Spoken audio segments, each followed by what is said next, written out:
ବୋଉ ଏଠି କଣ ବସି ଯାଇଛ? କଳରେ ବା ପାଣି ବନେଇଗଲେ ଯାଉନ କୁମଳେ ଗାଧେଇକି ଆସିବ। ପାଣି ପଳେଇଲାଣି ଚାଲୁ ଦି ବାଲ୍ଟି ପାଣି କୂଅରୁ କାଢିଦେବୁ ମୁଁ ଗାଧେଇ ପଡିକି ଆସିବି। ମୁଁ କୂଅରୁ ପାଣି କାଢିକି ଦେଇପାରିବିନି, ମୋ ହାତ ବିନ୍ଧୁଛି। ଆଉ ତୁ ଆଉ ଏତେ ପାଟି କରନା, ମୁଁ ଯାଉଛି କୂଅରୁ ପାଣି କାଢିକି ଗାଧେଇବି।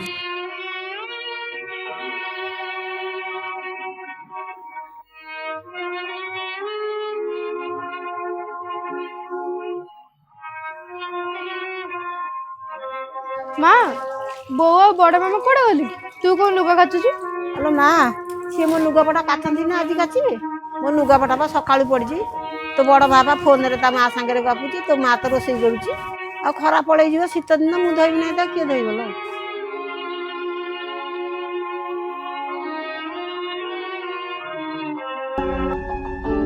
ଦିଦି ଦିଦି ଜାଣିଛୁ, ମୋ ବୋଉ ତୋ ବୋଉ ବସିକି ଗପୁଛନ୍ତି ଆଉ ମା କୁ କୂଅରୁ ପାଣି କଢଉଛନ୍ତି। ଯଦି ମା କୂଅରେ ଗଳି ପଡିବ କଣ ହବ କହିଲୁ? ମା କୂଅରୁ ପାଣି କାଢୁଛି, ଆସିଲୁ ସେମାନଙ୍କୁ କହିବା। ଯାଉନ ଦିଟା ଶୁଖୁଆ ଭାଜିଦେବୁ, ବଡ଼ି ଭାଜିଦେବୁ, ଆଜି ପଖାଳ ଖାଇବା ଖରାରେ ବସିକି ଭଲ ଲାଗିବ। ବୋଉ ତୁ ତ ଏଠି ବସିକି ଭଲ ଗପ ମାରୁଛୁ, ମାକୁ ତୁ ଭଲ କାମରେ ଲଗେଇ ଦେଇଛୁ।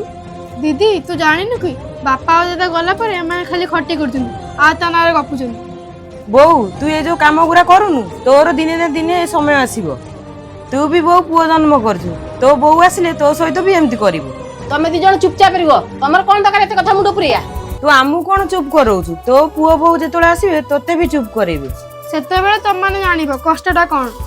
ଦିଦି ତୁ ଚାଲ ମ, ଯେତେବେଳେ ସିଏ କାନ୍ଦୁଥିବ ଆମକୁ ସେତେବେଳେ ଥିବୁ।